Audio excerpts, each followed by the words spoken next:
तो चलिए video start करते हैं। पिछले एपिसोड में हमने देखा था कि हुआयुहाओ क्लास 8 सोल टूल बनाने वाला था। अब आगे देखेंगे। द फाइनल डिसीजन ये हुआ कि इस अभियान का नेतृत्व बेबे करेगा, जबकि शुसेंशी, जांग नानन, जी जुएचेन, ये गाय और ननचुचू इसमें भाग लेंगे।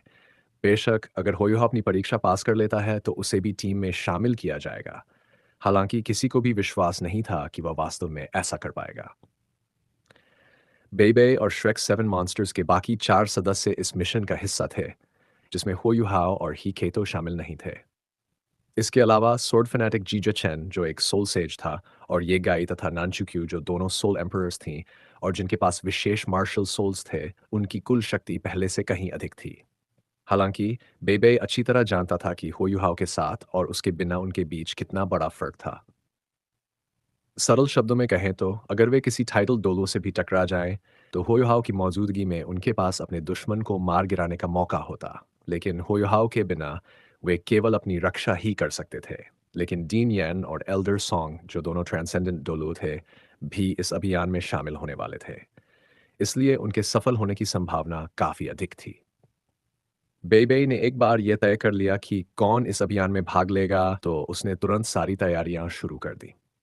उसे सुनिश्चित करना था कि टैंकसेट के सभी कार्य थोड़े समय में सही ढंग से व्यवस्थित हो जाएं। साथ ही उसे श्रेक एकेडमी के सोल टूल डिपार्टमेंट जाना था, ताकि वह शान लिनर और चांदोरियो से सहायता मांग सके और उनसे टैंकसेक्ट को अस्थायी रूप से संभालने का अनुरोध कर सके। इससे टैंकसेक्ट को किसी प्रकार की समस्या नहीं होगी। होयुहाओ के पास ये देखने का भी समय नहीं था कि उसका एल्डेस्ट सीनियर ब्रदर क्या व्यवस्था कर रहा है, क्योंकि उसका पूरा ध्यान इस बात पर था कि एक क्लास 8 सोल टूल कैसे फोर्ज किया जाए। केवल एक ही ब्लूप्रिंट का सेट था और उसे कोई विकल्प नहीं दिया गया था। जब विकल्प नहीं था तो उसे केवल अपने प्रयासों पर भरोसा करना था। सौभाग्य से उसके पास ही केटू की मदद थी। भले ही उन्होंने इस अभियान में शामिल होने के लिए एक दूसरे से प्रतिस्पर्धा की थी, लेकिन वे दोनों भाई थे। हिकेतु कैसे देख सकता था कि उसका छोटा भाई मुसीबत में है और वह मदद न करे। दोनों भाई सोलटूल हॉल के अंदर एक सुसज्जित साइलेंट रूम में गए। होयुहाव ये देखकर आश्चर्यचकित हुआ कि उस कमरे की बनावट बेहद अनोखी और जटिल थी। बीच में सोल टूल्स बनाने के लिए एक बहुत बड़ा प्लेटफॉर्म था, जिसकी सतह चांदी जैसी सफेद थी। स्टॉप और उसके चारों ओर कई तरह के उपकरण और संयोजन लगे थे। ये प्लेटफॉर्म कुछ हद तक उसी जैसा था जो उसने Sun Moon Imperial Soul Engineering Academy में देखा था, पर यह उससे भी बेहतर था, क्योंकि इसमें कुछ ऐसे उपकरण थे जिन्हें वह खुद भी नहीं पहचानता था। कमरे में कई मेटल रैक्स और फ्रेम्स लगे थे। वे देखने में सुंदर नहीं थे, लेकिन बहुत व्यावहारिक थे, क्योंकि उन पर हर तरह के दुर्लभ धातु रखे गए थे। जितनी कीमती धातु होती, उसके टुकड़े उतने ही छोटे होते। ऐसे साइलेंट रूम में सोल टूल्स बनाना स्वाभाविक रूप से अधिक प्रभावी होता। हुयुहाव ने चारों ओर की चीजों को देखने की परवाह नहीं की और सीधे मेज के पास जाकर वे ब्लूप्रिंट्स फैलाए जो श्वानजीवन ने उसे दिए थे। फिर वह उन्हें ध्यानपूर्वक अध्ययन करने लगा। ये पहली बार था जब उसने इतने विस्तृत और जटिल क्लास 8 सोल टूल के ब्लूप्रिंट्स देखे थे, लेकिन हिकेतु पहले भी ऐसे ब्लूप्रिंट्स देख चुका था। हिकेतु के चेहरे का भाव बदल गया और उसने कहा, टीचर श्वान वाकई बहुत क्रूअल है। लिटिल जूनियर ब्रदर, क्या तुम जानते हो कि ये ब्लूप्रिंट्स किसके लिए हैं? हुयुहाव दुर्लभ धातुओं की सूची देख रहा था, लेकिन हिकेतु की बात सुनते ही उसने पहले पन्ने पर लिखा नाम देखा। वह नाम देखकर उसका चेहरा भी बदल गया। Decomposition cannon. इस सोल टूल का नाम केवल 2 शब्दों का था, लेकिन हुयुहाव ने गहरी सांस ली। वह डिकम्पोजिशन कैनन के बारे में जानता था। ऐसे सोल टूल्स कई श्रेणियों में आते थे, लेकिन सबसे निम्न स्तर का भी क्लास 6 सोल टूल होता था। डिकम्पोजिशन कैनन एक single target offensive soul tool था, जिसका मुख्य सिद्धांत स्पेस एलिमेंट पर आधारित था, और यह स्पेस की पायरोलिटिक प्रॉपर्टीज का उपयोग कर भयंकर विनाशकारी शक्ति उत्पन्न करता था। ये किसी भी श्रेणी में सबसे कठिन सोल टूल्स में से एक माना जाता था, और साथ ही अपने स्तर का सबसे शक्तिशाली सिंगल टारगेट हथियार भी। इसीलिए ही केतु ने कहा था कि टीचर श्वान बहुत क्रूअल है। सच में, यहाँ तक कि श्वान जीवन खुद भी अगर एक क्लास 8 डिकम्पोजिशन कैनन बनाना चाहे तो उसे काफी मेहनत करनी पड़ती। होयुहाव को याद आया कि श्वान जीवन ने एक बार कहा था कि क्लास 8 डिकम्पोजिशन कैनन बनाना व्यर्थ है, क्योंकि इसमें बहुत ज्यादा समय और ऊर्जा लगती है। उसी समय और प्रयास में 3 अन्य क्लास 8 सोल टूल्स बनाए जा सकते हैं, जो मिलकर इस एक कैनन से भी अधिक शक्तिशाली होते। फिर भी टीचर श्वान ने उसे इसी डिकम्पोजिशन कैनन से परखने का निर्णय लिया। टीचर श्वान, आप सच में बहुत कठोर हैं। हुयुहाओ लगभग रोने वाला था पर उसके आंसू नहीं निकले। पर वह कर भी क्या सकता था। टीचर श्वान के आदेश के सामने उसका कोई वश नहीं था। उसने गहरी सांस ली और ब्लूप्रिंट का गहराई से अध्ययन करने लगा। उसे पहले यह सुनिश्चित करना था कि इस सोल टूल के लिए किन रेयर मेटल्स की आवश्यकता है। जब तक उसके पास पर्याप्त सामग्री न हो वह कुछ नहीं कर सकता था। सौभाग्य से श्वानजीवन सिर्फ ये देखना चाहता था कि होयुहाव इतनी देर तक निष्क्रिय रहने के बाद क्या कर सकता है, इसलिए संसाधनों की कोई कमी नहीं थी, भले ही उसने जानबूझकर कठिन ब्लूप्रिंट चुना था। श्रेक एकेडमी को डोलू कॉन्टिनेंट के तीनों नेटिव एम्पायर से गुप्त रूप से सहायता मिल रही थी। उनके पास सनमून एम्पायर जितने संसाधन नहीं थे, लेकिन तीनों एम्पायर्स की संयुक्त ताकत से वे पर्याप्त रूप से रिसर्च और सोल टूल प्रोडक्शन कर पा रहे थे। हिकेटू की मदद से हुओयुहाओ ने 1 घंटे में सारी आवश्यक सामग्री इकट्ठी कर ली और ब्लूप्रिंट का बारीकी से अध्ययन शुरू किया। कुछ ही देर में उसका चेहरा बदल गया। यह कितना जटिल है। टीचर श्वान, आप तो मेरी जान लेना चाहते हैं। ब्लूप्रिंट्स में 33 भाग थे, जिनमें से डेटाशीट केवल फॉर्मेशन अरेज के डिजाइन के लिए थे। अगर केवल संख्या अधिक होती तो होयुहाओ को कोई दिक्कत नहीं होती, लेकिन हर फॉर्मेशन अरे में 8 भाग थे, जो इसे बेहद जटिल बना रहे थे। ये केवल 2 आयामी नहीं बल्कि 3 आयामी और कुछ तो 4 आयामी स्पेशल फीचर्स तक पहुंच रहे थे। उदाहरण के लिए मुख्य फॉर्मेशन अरे सोल टूल के भीतर ही तैरता था। ये बात होयुहाओ ने पहले कभी सुनी भी नहीं थी। होयुहाओ ने गहरी सांस ली। सच में ये क्लास 8 सोल टूल है। उसने खुद को संयमित किया और ब्लूप्रिंट को ध्यान से समझने लगा। वह ऐसा व्यक्ति नहीं था जो आसानी से हार मान ले। जितनी मुश्किल आती उतना वह मजबूत बनता। धीरे धीरे वह ब्लूप्रिंट के अध्ययन में पूरी तरह डूब गया। वह तुरंत फोर्जिंग शुरू नहीं करना चाहता था, बल्कि पहले पूरी तरह समझना चाहता था कि यह सोल टूल कैसे काम करता है। हुआओ के अनुसार फोर्जिंग कोई बड़ी समस्या नहीं थी। उसकी वर्तमान सोल पावर और स्पिरिचुअल पावर के साथ वह क्लास 8 सोल टूल फोर्ज कर सकता था। मुख्य चुनौती इस सोल टूल के सिद्धांतों और फोर्जिंग मेथड को पूरी तरह समझने की थी। हिकेटू भी शुरू में साथ बैठा रहा, लेकिन जल्द ही उसे एहसास हुआ कि हो युहाओ पूरी तरह ब्लूप्रिंट में डूब गया है। उसने भी साथ में देखने की कोशिश की, पर कुछ ही देर में उसका सिर घूमने लगा। क्लास 8 डिकम्पोजिशन कैनन का ब्लूप्रिंट न केवल जटिल था, बल्कि उलझन भरा भी। हिकेतु को पता था कि उसकी स्पिरिचुअल पावर अभी कम है और उसे रैंक 85 तक पहुंचना होगा ताकि वह ऐसे ब्लूप्रिंट को समझ सके।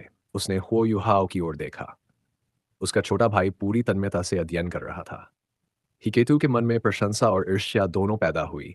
लिटिल जूनियर ब्रदर की स्पिरिचुअल पावर वाकई अद्भुत है। सोल इंजीनियर्स कुछ मायनों में सोल मास्टर्स से भी अधिक स्पिरिचुअल पावर पर निर्भर करते हैं, और जितना ऊंचा स्तर होता है उतनी ही ये शक्ति आवश्यक होती है। समय बीतता गया। हिकेतु 2 घंटे तक उसके साथ रहा, फिर चुपचाप चला गया, क्योंकि अब वह कोई मदद नहीं कर सकता था। उसने टैंग सेक्ट के अन्य सदस्यों को निर्देश दिया कि कोई भी होयुहाओ को परेशान न करे। एक दिन गुजर गया। होयुहाओ पूरे समय उसी कमरे में रहा। हिकेतु 2 बार उसे देखने आया और श्वानजीवन भी 1 बार आया, लेकिन होयुहाओ ने कुछ नहीं कहा। वह बस ब्लूप्रिंट्स को देखता रहा, जैसे उसकी आत्मा उसी में समा गई हो। हिकेतु ने असहाय होकर सांस छोड़ी, जबकि श्वानजीवन अंदर ही अंदर प्रसन्न था। वह जानता था कि क्लास 8 डिकम्पोजिशन कैनन कितना कठिन होता है। आखिर उसने जानबूझकर ही ये चुनौती दी थी। श्वानजीवन को यह भी एहसास था कि वह अपने स्तर पर केवल क्लास 9 सोल इंजीनियर तक पहुंच सकता है, क्योंकि उसकी सोल पावर पर्याप्त नहीं थी। वह कभी ट्रांसेंडेंट डुलू नहीं बन सकता था, और जब तक वह ऐसा नहीं बनता, क्लास 10 सोल इंजीनियर बनने का अवसर भी नहीं मिलता। इसलिए भले ही वह एक क्लास 9 सोल इंजीनियर बन चुका था, लेकिन उसकी समझ अब पहले से कहीं अधिक गहरी हो गई थी। इसी वजह से उसे ये एहसास हुआ कि होयहाओ कितना महत्वपूर्ण प्रतिभाशाली व्यक्ति है। केवल वही उसकी विरासत को आगे बढ़ा सकता है और क्लास 10 सोल इंजीनियर बनने की दिशा में कार्य कर सकता है। इसीलिए श्वानजीवन ने गहराई से विचार किया और तय किया कि चाहे जो भी करना पड़े, उसे किसी तरह होयुहाओ को समझाना ही होगा, ताकि वह ठीक से उससे सोल टूल्स बनाना सीख सके। ऐसी स्थिति में उसे होयुहाओ को यहीं रोकना ही था, वरना उसकी सारी योजना व्यर्थ हो जाती। श्वानजीवन को यह देखकर कोई आश्चर्य नहीं होता अगर होयुहाओ डिकम्पोजिशन कैनन को पूरा न कर पाता, लेकिन वह यह भी नहीं चाहता था कि होयुहाओ पूरी तरह असफल होकर कोई समाधान न निकाल पाए। उसके विचार से अगर होयुहाउ कम से कम उन ब्लूप्रिंट्स में डूब जाए और उन्हें गहराई से समझने लगे, तो वह निश्चित ही उनसे बहुत कुछ सीख लेगा और फिलहाल के लिए वही काफ़ी था। होयुहाउ अभी सिर्फ एक क्लास 7 सोल इंजीनियर बना था। ऐसे में श्वान जीवन उससे और क्या उम्मीद कर सकता था? एक क्लास 8 डिकम्पोजिशन कैनन की जटिलता तो लगभग क्लास 9 सोल टूल के बराबर थी। अगर वह उसे समझ भी लेता, तो वही बड़ी बात थी। श्वानजीवन जानता था कि अगर उसे सही दिशा में मार्गदर्शन मिले और उसकी कल्टीवेशन लगातार बढ़ती रहे, तो होयुहाउ को क्लास 8 सोल इंजीनियर बनने में 1 या 2 साल से अधिक नहीं लगेंगे। वह उसकी प्रतिभा से पूरी तरह वाकिफ था। होयुहाउ न केवल बुद्धिमान था, बल्कि उसकी स्पिरिचुअल पावर भी अत्यंत प्रबल थी, जिससे उसे अन्य सोल इंजीनियर्स की तुलना में सोल टूल्स फोर्ज करना कहीं अधिक सरल लगता था। दूसरे दिन भी होयुहाउ न हिला, न बोला, न उसने कुछ खाया, न पिया। हिकेतो चिंतित होने लगा और उसने बेबे को यह बात बताई। बेबे ने स्वयं श्वानजीवन से बात की और होयुहाउ को रोकने का विचार किया, लेकिन श्वानजीवन ने तुरंत मना कर दिया। क्या? उसे रोकना चाहते हो? क्या मजाक है ये? क्या तुम जानते हो कि किसी सोल इंजीनियर के लिए अपने शोध में इतना डूब जाना कितना दुर्लभ होता है? कोई भी सोल इंजीनियर तभी असली प्रगति कर सकता है जब वह पूरी तरह अपने कार्य में लीन हो जाए और उनमें से प्रेरणा पाए। तभी वह तेजी से आगे बढ़ सकता है। 2 दिन तो क्या, उस शरीर के साथ वह आधा महीना भी बिना खाए पिए रह सकता है। समझौता पहले ही तय हो चुका है। तुम लोग 3 दिन तक उसका इंतजार करो। अगर 3 दिन बाद भी वह बाहर नहीं आता, तो तुम लोग उसके बिना ही निकल जाओ। श्वानजीवन ने चिढ़कर बेबे को रोक दिया। उसके नजरिए में होयुहाव का यह रूप एक योगी सोल इंजीनियर का था और वह तो यही चाहता था कि होयुहाव इसी अवस्था में बना रहे। बेबे कुछ नहीं कर सका, इसलिए उसने हिकेतो को कहा कि वह होयुहाव के लिए खाना और पानी पहुंचाता रहे, लेकिन होयुहाव ने किसी भी चीज पर ध्यान नहीं दिया। उसकी नज़रें ब्लूप्रिंट से हिली तक नहीं। केतो ने चिंतित होकर उसे गौर से देखा, यह सोचकर कि कहीं वह भ्रम या ट्रांस में तो नहीं चला गया, लेकिन जल्दी ही समझ गया कि बिल्कुल ठीक है। होयुहाव के चेहरे के हाव भाव लगातार बदल रहे थे। कभी वह गहराई से सोचता हुआ भौंने चढ़ाता, तो कभी खुशी से मुस्कुराता। एक बार तो उसने उत्साह में मेज पर जोर से हाथ भी मारा, जिससे ही केतो घबरा गया। यह स्पष्ट था कि होयुहाव बस अपने अध्ययन में पूरी तरह डूबा हुआ था और उसमें कोई गड़बड़ी नहीं थी। 2 दिन इस तरह बीत गए और तीसरा दिन भी आ गया। इस बीच बेबे ने तंग सेक्ट की सारी तैयारियां पूरी कर ली थीं। शनलिनर और चांडुओडुओ दोनों डीन्स ने उसकी विनती स्वीकार कर ली थी और टैंग सेक्ट की देखभाल का जिम्मा ले लिया था। उन्होंने बेबे से कहा कि वह निश्चिंत होकर मिशन पूरा करे। हालांकि एल्डर श्वान ने एक समय सीमा तय की थी। सबको 1 महीने के भीतर लौटना था, चाहे तांग्या को बचा पाएं या नहीं। टैंक सेक्ट को उनकी ज़रूरत थी और उसका विकास सन मून एम्पायर के खिलाफ उनके भविष्य के प्रतिरोध से जुड़ा था। तीसरा दिन आ रहा है और लगता है हमारा लिटिल जूनियर ब्रदर हमारे साथ नहीं आएगा। बेबे ने निराशा से शूसनशी से कहा। वे अगले दिन प्रस्थान करने वाले थे, इसलिए वे आखिरी तैयारियां कर रहे थे। सुसनशी ने मुंह लटकाते हुए कहा, मुझे समझ नहीं आता कि टीचर श्वान इस बार इतने अडिग क्यों हैं। सच कहूं तो मुझे लिटिल जूनियर ब्रदर के बिना कोई आत्मविश्वास नहीं लग रहा। पिछली बार ऐसा महसूस नहीं हुआ था, लेकिन वह हमेशा हमारी योजनाएं बनाता था। इस बार तो हमें खुद ही बैटलफील्ड पर उतरना है और मुझे नहीं पता कि शुरुआत कहाँ से करूं। बेबे हंस पड़ा। लगता है हमें खुद थोड़ा अभ्यास करना होगा, वरना हम मजाक बन जाएंगे। शिवसेंची ने जवाब दिया, बकवास मत करो। बिना युहाओं के कंट्रोल टाइप सोल मास्टर कौन होगा? तुम या मैं या कोई और? सिस्टर जियन भी नहीं जा रही, जो आधी कंट्रोल टाइप सोल मास्टर मानी जा सकती थी। लगता है शाओ शाओ को यह भूमिका निभानी पड़ेगी, लेकिन उसका कंट्रोल क्षेत्र बहुत सीमित है। जब लड़ाई बड़े पैमाने पर होगी तो वह सब पर नियंत्रण नहीं रख पाएगी। बेबे, क्यों न हम टीचर शुआन से फिर से बात करें और उनसे युहाओं को साथ जाने देने की अनुमति मांगें? वह लौटकर ठीक से सीखेगा। बेबे ने आह भरते हुए कहा, मैं जानता हूं कि लिटिल जूनियर ब्रदर कितना जरूरी है, लेकिन टीचर श्वान का निर्णय बहुत दृढ़ है। तुम जानते हो कि पिछले कुछ सालों में टैंग सेक्ट इतनी तेजी से विकसित सिर्फ उन्हीं की वजह से हुआ है और एकेडमी का पूरा सहयोग भी उन्हीं की देन है। टीचर श्वान आमतौर पर हमसे कुछ नहीं मांगते, तो जब इस बार वे इतने गंभीर हैं, मैं उनका अनुरोध ठुकरा नहीं सकता। और तुम जानते हो कि वे बाहर से शांत लगते हैं, लेकिन एक बार कुछ तय कर लें तो बहुत ज़िद्दी हो जाते हैं। अगर मैं फिर उनसे बात करने जाऊं तो वे नाराज़ हो जाएंगे। रहने दो, हमें खुद ही मेहनत करनी होगी। एल्डर सॉन्ग और डीन यान हमारे साथ हैं, इसलिए मुझे नहीं लगता कि शाओया को बचाने में बहुत दिक्कत होगी। ठीक है, यही कर सकते हैं, शूसेंशी ने कहा और उठ खड़ा हुआ। तभी बाहर से एक आवाज आई। हो गया, वह तैयार है। बेबे और हुसनशी दोनों चौंक गए। केतु उत्साह से अंदर आया। क्या तैयार है? ने पूछा। ही केतु ने जोश में कहा, लिटिल जूनियर ब्रदर ने ब्लूप्रिंट समझ लिए हैं और अब फोर्जिंग शुरू कर रहा है। उसने मुझे टीचर श्वान को बुलाने भेजा है। मैं पहले ये खुशखबरी देने आया हूँ। संशी ने सिर हिलाया। क्या तुम ठीक हो second senior brother?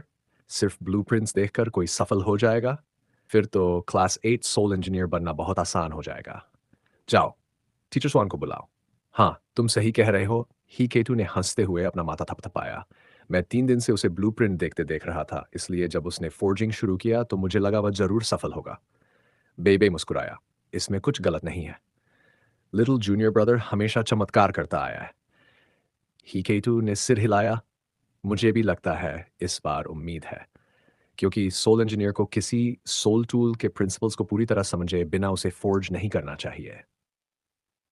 Little junior brother ने लगभग 3 दिन ब्लूप्रिंट का अध्ययन किया है और अब फोर्ज करना शुरू कर रहा है। शायद वह समय की कमी की वजह से ऐसा कर रहा हो, या शायद उसने सच में ब्लूप्रिंट समझ लिया है। मैं तो दूसरी बात पर भरोसा करता हूँ, क्योंकि वह बिना सोचे कुछ नहीं करता। अगर उसने ब्लूप्रिंट को पूरी तरह समझ लिया है, तो फोर्जिंग में सफल होने का मौका है। भले ही वह अभी सोल डोलू नहीं है, लेकिन उसके ट्विन मार्शल सोल्स उसे दूसरों से कहीं अधिक शक्ति देते हैं। उसकी स्पिरिचुअल पावर भी असाधारण है। ठीक है, मैं टीचर श्वान को बुलाने जा रहा हूँ। तुम लोग चाहो तो साथ चलो और उसे हौसला दो। उम्मीद करते हैं कि वह सफल होगा। ये कहकर ही केतु दौड़कर बाहर निकल गया। बेबे और शूसेंशी ने एक दूसरे को देखा और लगभग एक साथ बोले, चलो। हो युहाओ ने ब्लूप्रिंट्स खत्म करने के बाद तुरंत फोर्जिंग शुरू नहीं किया। उसने पहले थोड़ा पानी पिया, लेकिन खाना नहीं खाया, फिर पैर मोड़कर बैठ गया और मेडिटेशन में चला गया। 3 दिन के इस अध्ययन में उसने बहुत ऊर्जा खर्च की थी, और बिना पूरी स्थिति में लौटे वह क्लास 8 सोल टूल फोर्ज नहीं कर सकता था। यह उसका पहला प्रयास था। जब श्वानजीवन, बेबे, शुसनशी और हेटो चुपचाप उस साइलेंट रूम में दाखिल हुए, तो उन्होंने देखा कि हुओयुहाओ गहरे मेडिटेशन में था। बाकी सब लोग थोड़े हैरान थे, लेकिन श्वानजीवन ने सिर हिलाया। अच्छा है, वह फोर्ज करने से पहले अपनी ऊर्जा को पुनഃस्थापित कर रहा है। लगता है उसे खुद पर पूरा भरोसा है। देखते हैं आगे क्या होता है। इंतज़ार आमतौर पर और मुश्किल होता है, लेकिन जल्द ही हुयुहाओ ने सबको हैरान कर दिया। उसके शरीर से कुछ अजीब घटित होने लगा। पहले तो उसकी सोल पावर बहुत हल्की लहरों की तरह थी, लेकिन धीरे-धीरे वे बदलने लगीं। उसके शरीर से हल्की सुनहरी रोशनी निकलने लगी। सामान्य व्यक्ति सोचता कि ये बस उसकी सोल पावर की अभिव्यक्ति है, लेकिन उसकी ऑरा इतनी प्रचंड थी कि ऐसा लगा जैसे कोई प्राचीन दानव जाग उठा हो। उस सुनहरी ऊर्जा की लहरों से पूरा कमरा भर गया, और हर व्यक्ति, यहाँ तक कि स्वान जीवन भी घुटन महसूस करने लगा और सांस लेना कठिन हो गया। क्या वह मेडिटेशन करते हुए इमिटेशन का उपयोग कर रहा है? बेबे का चेहरा गंभीर हो गया। वह हो युहाओ की क्षमताओं को अच्छी तरह जानता था, और टैंग सेक्टर वह सोल स्किल्स का उपयोग नहीं कर सकता था। लेकिन फिर यह सुनहरी रोशनी क्या थी जो उसके शरीर से निकल रही थी? हो युहाओ ने बहुत जल्दी अपना जवाब दे दिया, जब उसकी त्वचा पर महीन सघन स्केल्स उभरने लगे। ये स्केल्स डायमंड के आकार के थे और 3 आयामी लग रहे थे, क्योंकि हर स्केल का केंद्र थोड़ा उभरा हुआ था। इस स्थिति में स्केल्स की सतह से बहुत सी परावर्तित किरणें निकल रही थीं, जिससे उसके शरीर से निकलती हल्की सुनहरी रोशनी और भी ज्यादा चमकदार और आकर्षक हो गई। होयुहाओ की शक्तिशाली ऑरा लगातार बढ़ती जा रही थी, और हर पल सबको एक डरावना दबाव महसूस हो रहा था। शूसेंशी ने प्रशंसा भरे स्वर में कहा, अगर हम इस लड़के के साथ इतना समय न बिताए होते, तो शायद सोचते कि ये कोई मानव रूप में आया हुआ सैवेज बीस्ट है। थोड़े ही समय में कि वह ऑरा जो किसी सैवेज बीस्ट जैसी थी, आखिरकार स्थिर हो गई। सबने एक साथ राहत की सांस ली। कम से कम अब उन्हें उस अत्यधिक दबाव का सामना करने के लिए सोल पावर का प्रयोग नहीं करना पड़ रहा था। लेकिन उनके आंखें अचानक चौड़ी हो गई, क्योंकि होयुहाओ की भौहों के बीच में एक अजीब काला भंवर धीरे धीरे उभर आया। उस भंवर के आते ही सबके स्पिरिचुअल सीज में तीव्र कंपन हुआ, और वहां से जबरदस्त स्पिरिचुअल पावर एक तूफान की तरह फूट पड़ी। होयुहाओ की स्पिरिचुअल पावर सिर्फ एक पल के लिए बाहर आई, लेकिन उसी पल में सब लोग नियंत्रण खोकर पीछे हट गए। उसकी स्पिरिचुअल पावर एक ही क्षण में निकली और वापस भी चली गई, लेकिन अगले ही पल फिर बाहर आ गई। सुसैनशी ने असहज होकर कहा, मैं अब और नहीं संभाल सकता, मैं थोड़ी देर के लिए बाहर जा रहा हूँ। बेबे और बाकी सभी भी अजीब से भावों के साथ कमरे से बाहर निकल गए। हुआ युहाओ की स्पिरिचुअल पावर बहुत अजीब थी और ऐसी स्थिति में वे लगातार स्पिरिचुअल शॉक झेल रहे थे। ये किसी लड़ाई से भी ज़्यादा दर्दनाक था क्योंकि वे इसका मुकाबला कर भी नहीं सकते थे। ऐसा करने पर युहाओ को ही नुकसान पहुंच सकता था। सिर्फ एक व्यक्ति बाहर नहीं गया, टीचर श्वान, जो पहले से ही एक क्लास 9 सोल इंजीनियर थे। श्वान जीवन ने चौड़ी आंखों से होयुहाओ को घूरा और उसके मुंह से अविश्वास में हल्की सी सांस निकली। वह भंवर क्या है, टांग सेक्ट के बाकी सदस्य नहीं जानते थे क्योंकि वे अभी उस स्तर तक नहीं पहुंचे थे, लेकिन श्वान जीवन जानते थे। श्रेक एकेडमी ने सोल टूल डिपार्टमेंट में उनके योगदान के लिए उनका आभार व्यक्त करने हेतु कई ट्रांसेंडेंट डोलुओं को भेजा था ताकि वे उन्हें सोल कोर बनाने में मदद कर सकें। भले ही उनकी नींव बहुत मजबूत नहीं थी और वे अभी 91 पर अटके हुए थे, फिर भी वे टाइटल्ड डोलो बने थे। श्वानज़ीवेन जानते थे कि सोल कोर बनाना कितना कठिन होता है। उन्होंने खुद वह अनुभव किया था। उस समय उन्हें लगा था कि वे मर रहे हैं और उन्होंने सोल कोर की ताकत और भय को गहराई से महसूस किया था। लेकिन वे अब क्या देख रहे थे? हुओयुहाओ की भौहों के बीच से शक्तिशाली स्पिरिचुअल पावर की तरंगें निकल रही थीं, जो उसकी सांसों के साथ फैल और सिमट रही थीं। ये बिल्कुल सोल कोर जैसा लग रहा था। लेकिन ये कैसे संभव है? वह तो सिर्फ सोल सेज है। फिर उसके पास सोल कोर कैसे हो सकता है? मुझे तो खुद सोल कोर बनाने में टाइटल डोलू बनते समय इतनी मुश्किल हुई थी। क्या वह सोल सेज होते हुए सोल कोर बना सकता है? लेकिन उसकी भौहों के बीच से निकलती स्पिरिचुअल अंडुलेशन से यह साफ था कि वह सोल कोर जैसा ही कुछ था। हे भगवान! क्या ये लड़का मुझे कोई सुखद चौंकाने वाला आश्चर्य देने वाला है? नहीं, यह असंभव है। भले ही उसकी स्पिरिचुअल पावर बहुत मजबूत हो, नैनित, लेकिन वह इस स्थिति में क्लास 8 सोल टूल नहीं बना सकता। सोल टूल बनाने के लिए केवल शक्तिशाली सोल पावर ही नहीं, बल्कि निरंतर सोल पावर का समर्थन भी चाहिए होता है, वरना पूरा काम एक ही बार में पूरा करना असंभव होता है। साथ ही उस सोल टूल का सही प्रयोग भी करना आना चाहिए, और डिकॉम्पोजिशन कैनन तो बहुत ज़्यादा सोल पावर खपत करता है। श्वान जीवन धीरे धीरे शांत हुए और सोचना बंद किया। हालांकि जब उन्होंने हुओयुहाओ की स्पिरिचुअल अंडुलेशंस को अपनी सोल कोर की तरंगों से तुलना की, तो उन्हें कुछ फर्क महसूस हुआ। कम से कम ये देखकर उन्हें राहत मिली कि हुओयुहाओ की ये चीज़ उनके सोल कोर जितनी शक्तिशाली नहीं थी। तो ये सोल कोर नहीं है। हाँ, शायद ये उसका आई ऑफ डेस्टिनी का कोई विशेष रूप है। श्वान जीवन ने खुद को समझाया। उन्होंने कभी नहीं सुना था कि कोई टाइटल डोलुओ अपनी भौहों के बीच सोल कोर रखता हो। श्वानजीवन भी बाहर निकल गए क्योंकि कमरे में रहकर लगातार होयुहाओ की तेज स्पिरिचुअल पावर का सामना करना सहज नहीं था। बाकी सब बाहर ही थे और होयुहाओ की रक्षा के लिए वहीं ठहरे रहे। सुसंशी ने जिज्ञासु होकर पूछा, टीचर श्वान, क्या आपको नहीं लगता कि युहाओ की ऑरा कुछ अजीब है? मुझे याद नहीं कि उसकी स्पिरिचुअल पावर पहले इतनी शक्तिशाली थी। क्या हो सकता है उसने बाहर रहते हुए कोई और मिरेकल हासिल किया हो? ही केतु ने गहरी सोच में सिर हिलाया। हाँ, उसकी स्पिरिचुअल पावर पहले इतनी मजबूत नहीं थी।